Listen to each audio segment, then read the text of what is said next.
Hello guys, this is Aparajita from विद्यार्थी.in। उम्मीद है आप सब बिल्कुल अच्छे हो एंड बिल्कुल ठीक हो। एंड देखा जाए तो हम लोग चैप्टर कर रहे थे आपका chapter number 2 which was federalism. आपकी सिविक्स की बुक से था ये चैप्टर। ठीक है, सो गाइस इसके कुछ टॉपिक्स मैंने करा दिए हैं। अगर आपने नहीं देखा आप जाके जल्दी से देख सकते हो, बहुत ही इजी पीजी एक्सप्लेनेशन में है तो आराम से समझ आ जाएगा। ठीक है, सो गाइस आज का जो टॉपिक होने वाला है उसको जल्दी से हम लोग स्टार्ट करते हैं। What makes India a federal country? ठीक है, सबसे पहली बात तो इंडिया खुद में ही एक फेडरल कंट्री है।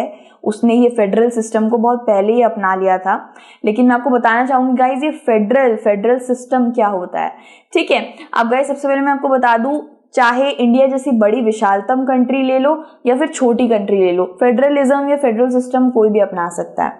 ठीक है, अब गाइज फेडरल सिस्टम का मतलब होता है कि जैसे सेंट्रल गवर्नमेंट है, ठीक है, सेंट्रल गवर्नमेंट है तो सारी की सारी पावर जो होती है ना, एक नेशन को चलाने की सारी पावर जो होती है वो एक ही गवर्नमेंट के पास हो, ये सही नहीं रहता। इसको यूनिटरी फॉर्म ऑफ गवर्नमेंट कहते हैं, मतलब जहां पे सिर्फ एक ही गवर्नमेंट का टायर हो। लेकिन इंडिया के अंदर सेंट्रल गवर्नमेंट भी है, स्टेट गवर्नमेंट भी है और थर्ड टायर भी है विच इज लोकल गवर्नमेंट। सो इसी को फेडरल सिस्टम कहते हैं गाइस, कि पावर को ना क्या कर दिया गया, डिवाइड कर दिया गया है। सिर्फ एक ही टायर नहीं है, 2 या 3 टायर है। इसको फेडरल सिस्टम बोला जाता है, जहां पे पावर को आप बांट दे रहे हो आगे। ठीक है, सो गाइज ये फेडरल सिस्टम इंडिया में क्यों अपनाया गया? तो पहली बात तो है कि इंडिया बहुत डाइवर्स है, इंडिया बहुत बड़ा है, यूनिकली डाइवर्स है, बहुत सारे कल्चर है, बहुत सारे लैंग्वेजेस हैं। सो इसके लिए सिर्फ एक ही गवर्नमेंट को सारी पावर दे देना ये सही नहीं रहता। आई थिंक अलग अलग टायर रहेंगे तो हेल्प मिल जाएगी। जैसे घर के अंदर मम्मी सारा काम कर देती है और आप एक काम मम्मी का काम कर देते हो ना, लाइक चाय बना देते हो या आटा वाटा गूंद देते हो। मैं तो 2-3 काम मम्मी की कर देती तो मम्मी को थोड़ा आराम मिलता है, चलो मैं 2-3 मिनट का आराम ले लिया मैंने। ठीक है, सो गाइस ये बिल्कुल ऐसी ही बात है कि सिर्फ एक ही गवर्नमेंट, एक ही टायर का गवर्नमेंट क्यों पूरा का पूरा राज्य संभाले, क्यों पूरा का पूरा भारत संभाले? बाकी टायर्स को भी काम दीजिए, वो भी संभालेंगे। पावर शेयरिंग, पावर को शेयर कर दीजिए, शेयरिंग इज केयरिंग। ठीक है, सो यार यहाँ पे देखते हैं, India had emerge as an independent nation after painful and bloody partition. सबसे पहली बात तो है गाइज, इंडिया पूरे, मुझे ऐसा लगता है कि सारे हमारे जो कंट्रीज है ना पूरे यूनिवर्स में पूरे वर्ल्ड में, ठीक है, जितनी भी कंट्रीज है, मुझे उसमें से इंडिया बहुत यूनिक लगता है। Not because I am from India, लेकिन एक ऐसे दौर से गया है, 250 साल किसी के राज में रहा है, उसके बाद उसमें पार्टीशन हुआ है, bloody partition, very painful. 2 lakh से ज्यादा जाने भी गई थी पार्टीशन के अंदर, तो बहुत सारी चीज हुई थी। देन इंडिया ने इंडिपेंडेंस के बाद में ना क्या करा, several princely states became a part of the country. अब आप जानते हैं गाइस कि पार्टीशन के बाद भी ऐसे बहुत से स्टेट थे, राज्य थे जो राजा चला रहे थे। लेकिन इंडिया पार्टीशन के बाद इंडिया में कॉन्स्टिट्यूशन आया, लोग चाहते थे कि ये गवर्नमेंट के तरीके से चले, राजा रजवाड़ों के तरीके से ना चले। तो गाइज जो प्रिंसली स्टेट्स थे ना उनको एकत्रित करा गया, वरना इंडिया का मैप इतना सही बनता। आज इतना बड़ा मैप देखते हैं ना हम इंडिया का, इसमें इतने सारे स्टेट्स हैं। ठीक है, तो इसके सबसे ज्यादा क्रेडिट इसका सरदार वल्लभ भाई पटेल को जाता है, क्योंकि अगर सरदार वल्लभ भाई पटेल जी नहीं होते तो शायद इंडिया के बहुत सारे हिस्से हो चुके होते, सब अपने राजा अलग अलग करके मैप से बाहर जा चुके होते अपने स्टेट को लेके। बट इंडिया में प्रिंसली स्टेट्स को फिर से एकत्रित करा गया। ठीक है, सो गाइज देखा जाए तो the constitution declares India as a union of state. तो संविधान में ये लिखा गया है कि ऐसे भी बहुत से स्टेट हैं जिनको आज भी स्पेशल स्टेटस दिया गया है। ठीक है, आज वो यूनियन टेरिटरी भी माने जाते हैं। हम जानते हैं गाइज 8 यूनियन टेरिटरीज हैं। ठीक है, आप सोच रहे हो 9 हो गए, बट 8 है। 2020 में नागर हवेली और दमन एंड दीव को एक कर दिया गया था, है ना, दादरा और नागर हवेली और दमन एंड दीव को एक कर दिया गया था, तो टोटल 8 यूनियन टेरिटरीज है। ठीक है, सो गाइज ऐसे बहुत से स्टेट हैं जिनके पास एक स्पेशल स्टेटस है। ठीक है, सो although it did not use the word federation, the Indian union is based on the principle of federalism. ठीक है, तो देखा जाए तो इसको कोई इंडियन यूनियन ऐसा कुछ नहीं बोला जाता, अभी भी इसको फेडरलिज्म ही बोला जाएगा। ठीक है। सो गाइस देखा जाए तो इंडिया एक इतना ज़्यादा डाइवर्स है, उसमें इतना सारा काम धाम है, बहुत सारी चीज़ें करनी पड़ती है, इसलिए हमें फेडरल फॉर्म ऑफ सिस्टम अपनाना ही पड़ा। एक गवर्नमेंट उसको नहीं, अब आप श्रीलंका का एग्जाम्पल देख लीजिए, श्रीलंका में यूनिटरी सिस्टम है, यानी कि सारा का सारा पावर सिर्फ एक नेशनल गवर्नमेंट को दे रखा है। देखिए वहाँ कितनी दिक्कतें हो रही है, वहाँ के तमिल लीडर्स भी चाहते कि यहाँ भी फेडरलिज्म आए, यहाँ भी 2-3 टायर और बने गवर्नमेंट के, लेकिन ऐसा नहीं है वहाँ पे। So the constitution originally provided for 2 tier system, हमारे संविधान में लिख दिया गया था कि भाई 2 टायर तो गवर्नमेंट के बनने ही बनने हैं, एक टायर नहीं रहेगा, 2 टायर तो बनेगा ही बनेगा, which is central government and state government. ठीक है guys, and later 3rd tyre भी बनाया गया। ठीक है, 3rd टायर को आप नाम जानते हो, पंचायत या म्यूनिसिपैलिटी भी बोला जाता है और लोकल गवर्नमेंट भी बोला जाता है। ठीक है, जो गांव वाँव के अंदर जो भी संभालने का होता है, पानी, खाना, ग्रामीण जितना भी ग्राम में जितनी भी दिक्कतें होती हैं वो ये लोकल गवर्नमेंट संभालती है। ठीक है, लेकिन अगर देखा जाए तो मेजर बिग पिक्चर में जो 2 नाम आते हैं वो सेंट्रल और स्टेट गवर्नमेंट ही होते हैं।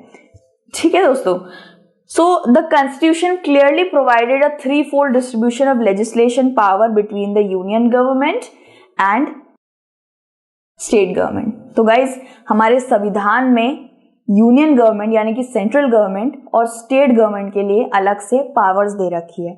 उनकी क्या पावर है, उनकी क्या पावर है, तो ये हम इसमें ना जानते रहेंगे क्या क्या पावर है, क्या क्या चीजें नहीं है। So does it contains 3 list, हमारे पास 3 लिस्ट है। ठीक है, सबसे पहली बात तो मैं आपको बता दूं कि स्टेट गवर्नमेंट का जो काम होता है, सेंट्रल गवर्नमेंट का जो काम होता है, दोनों ही एक दूसरे में टांग नहीं अड़ाते हैं। सेंट्रल गवर्नमेंट अपना काम कर रहा होता है, स्टेट गवर्नमेंट अपना काम कर रहा होता है। ठीक है, तो 3 लिस्ट कौन कौन सी गाइस, सबसे पहले पे आता है यूनियन लिस्ट। ठीक है, यूनियन लिस्ट क्या होता है दोस्तों, union list includes subject of national importance such as, कौन कौन से सब्जेक्ट इसमें आते हैं, डिफेंस आ जाता है, डिफेंस कंट्री का, भारत का पूरा डिफेंस का काम यूनियन लिस्ट में आ जाता है। फॉरेन अफेयर्स आ जाते हैं, बैंकिंग, कम्युनिकेशन, करेंसी।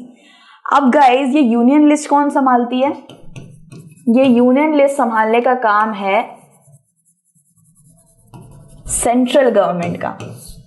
ठीक है, यूनियन लिस्ट का जितना भी काम है, नेशनल अफेयर्स, हाई इंटरेस्ट वाले, नेशनल इंपॉर्टेंस वाले ये जो सब्जेक्ट्स है ना, ये सारे सेंट्रल गवर्नमेंट संभालती है गाइस। इसीलिए भारत के अंदर सेंट्रल गवर्नमेंट को थोड़ी ज़्यादा पावर दी गई, क्योंकि वो नेशनल लेवल पे काम करती है, बहुत ज़्यादा खतरनाक, बहुत ज़्यादा प्रेशराइजिंग वर्क करती है, इसलिए उसको ज़्यादा पावर दे रखी है।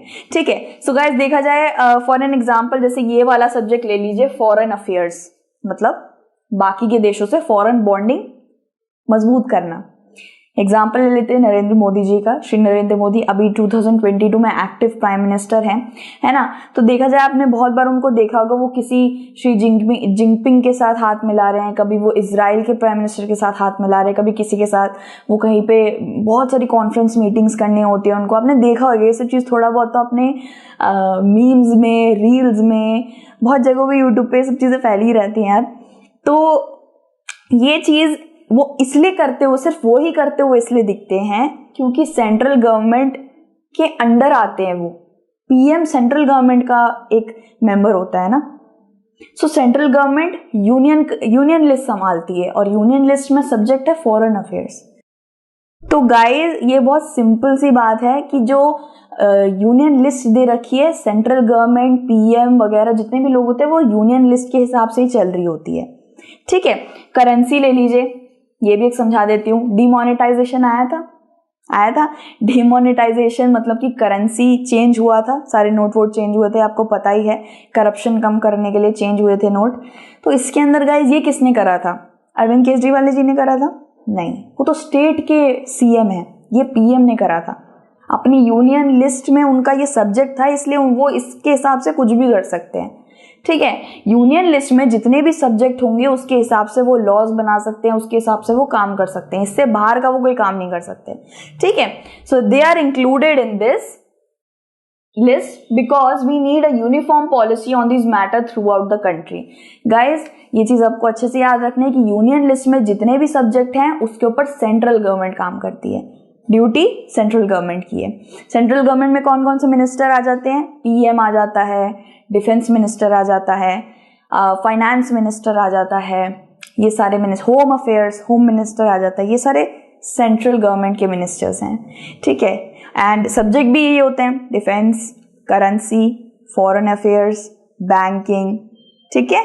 So guys, union government alone can make laws related to this subject mentioned in the union list.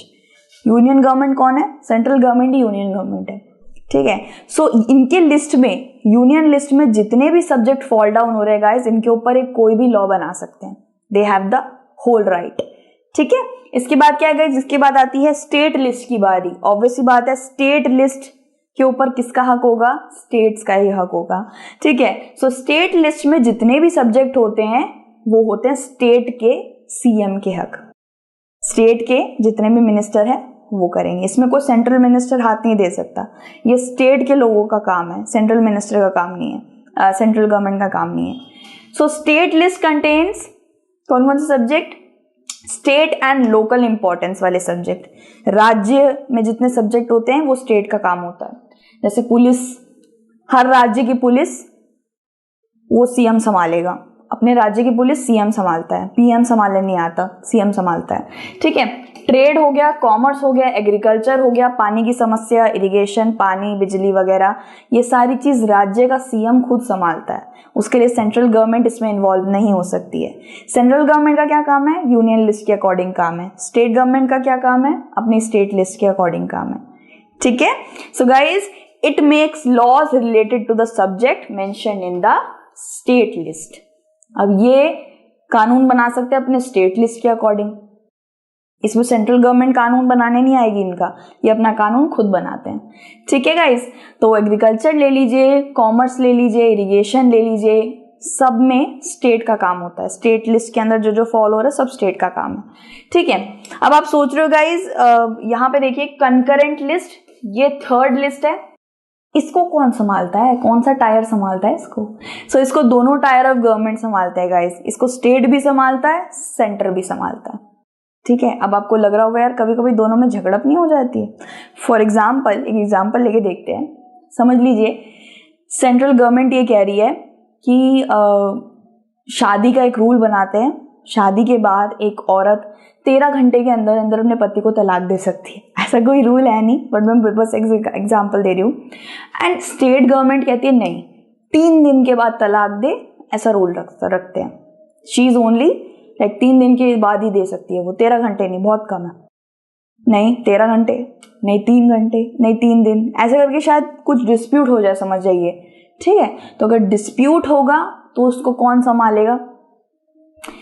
Dispute अगर हो गया दोनों के अंदर तो कौन सा रूल पास होगा? वही रूल पास होगा जो सेंट्रल गवर्नमेंट ने बोला है, ठीक है। समझ लीजिए स्टेट गवर्नमेंट ने मुझे 2 टॉफी देनी बोली है, सेंटर ने मुझे 1 ही टॉफी देनी बोली है, दोनों में लड़ाई हो गई। अब लड़ाई चाहे कुछ भी हो, सेंट्रल गवर्नमेंट की बात यहाँ पे मान ली जाएगी, यहाँ पे सेंट्रल गवर्नमेंट के पास ज्यादा पावर है, ठीक है। सो कंकरेंट लिस्ट में कौन कौन से वो आ जाते हैं गाइस, सब्जेक्ट आ जाते हैं। कंकरेंट लिस्ट में सब्जेक्ट हैं एजुकेशन को लेके, फॉरेस्ट को लेके, जंगलों को लेके, ट्रेड को लेके, मैरिज को लेके, अडॉप्शन को लेके, डेवलपमेंट सक्सेशन को लेके कि भारत को आगे कैसे बढ़ाएं, ये सारे जितने भी सब्जेक्ट हैं इन पे दोनों का हक है, स्टेट का भी हक है एंड सेंट्रल का भी हक है, ठीक है। बट द यूनियन, यहाँ पे बताया गया, but the union as well as the state government can make laws on the subject mentioned on this list. अब गाइस कंकरेंट लिस्ट के अंदर जितने भी सब्जेक्ट्स थे ना, इनके ऊपर दोनों ही लॉ बना सकते हैं, सेंट्रल भी बना सकता है एंड स्टेट गवर्नमेंट भी लॉ बना सकता है। स्टेट गवर्नमेंट किस पे लॉ बना सकता है guys? State government state list पे लॉ बनाता है and central government union list पे अपने लॉ बना सकता है, ठीक है। सो गाइस यहाँ पे क्या बताया गया है, अब शायद यहाँ पे बोला गया है if their law conflict with each other, अगर ये दोनों को ही राइट है ना कंकरेंट लिस्ट पे काम करने का, दोनों के ख्याल नहीं मिले, दोनों में ही वही झगड़ा हो गई, फिर क्या होगा? यूनियन गवर्नमेंट यानी कि सेंट्रल गवर्नमेंट को उसका बात माना जाएगा भाई, स्टेट गवर्नमेंट का बात नहीं माना जाएगा, वहां पे सेंट्रल गवर्नमेंट का बात माना जाएगा। ठीक है, जैसे मैंने आपको समझाया था, 2 टॉफी मुझे दी गई है, स्टेट गवर्नमेंट कह रहा है अपराजिता को 2 टॉफी दो, सेंट्रल गवर्नमेंट कह रहा है अपराजिता को सिर्फ 1 ही टॉफी मिलनी चाहिए, वो गंदी बच्ची है। ठीक है, तो सेंट्रल गवर्नमेंट की बात मानी जाएगी। ठीक है, so some states enjoy special status. अब यहाँ पे एक चीज और है, आपको पता ही है इस चीज के बारे में कि बहुत से ऐसे स्टेट्स हैं जो एंजॉय करते हैं special status, like Jammu and Kashmir. ठीक है, आर्टिकल 370 सब जानते ही हैं, has its own constitution. Jammu and Kashmir का अपना कॉन्स्टिट्यूशन है गाइस। वहां पे इवन ये भी है कि कोई अगर वहां का परमानेंट रेसिडेंट नहीं है तो वहां पे घर नहीं ले सकता। ठीक है, लैंड नहीं ले सकता, घर भी नहीं ले सकता। So some union territories are Delhi, Andaman and Nicobar, ठीक है, and Daman and Diu, Andaman Nicobar हो गया, फिर आपका चंडीगढ़ हो गया, फिर आपका यहाँ पे लिखा हुआ है नागर हवेली हो गया, दमन एंड दीव हो गया, जम्मू एंड कश्मीर, लद्दाख, लक्षद्वीप, पुदुचेरी। आप जानते हैं ये सारे यूनियन टेरिटरीज है गाइस। ठीक है, तो इन यूनियन टेरिटरीज पे सेंटर काम करती है या स्टेट काम करती है? सो गाइज, इन सारी की सारी 8 यूनियन टेरिटरीज के ऊपर सेंट्रल गवर्नमेंट का हक होता है। दैट्स वाई इनको यूनियन टेरिटरीज बोला जाता है।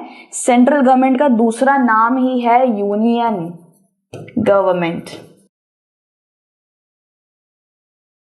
ठीक है, that's why they are called as union territories. अब ये ऐसे क्यों है गाइज? इनको यूनियन टेरिटरीज इन्हीं को इसलिए बनाया गया है क्योंकि इनको एक स्पेशल स्टेटस है। साथ साथ आप ये कह सकते हो कि सेंटर इनके ऊपर डायरेक्ट नजर रखती है, डायरेक्ट एडमिनिस्ट्रेशन सब कुछ सेंटर देखती है। ठीक है, स्टेट नहीं देखती है, सीधा सीधा सेंटर का हक है इनके ऊपर।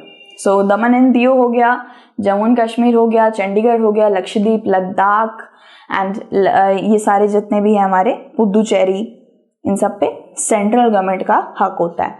सो the central government has special power in running these areas and any change to it has to be first pass by both the houses of parliament with at least 2/3 of majority.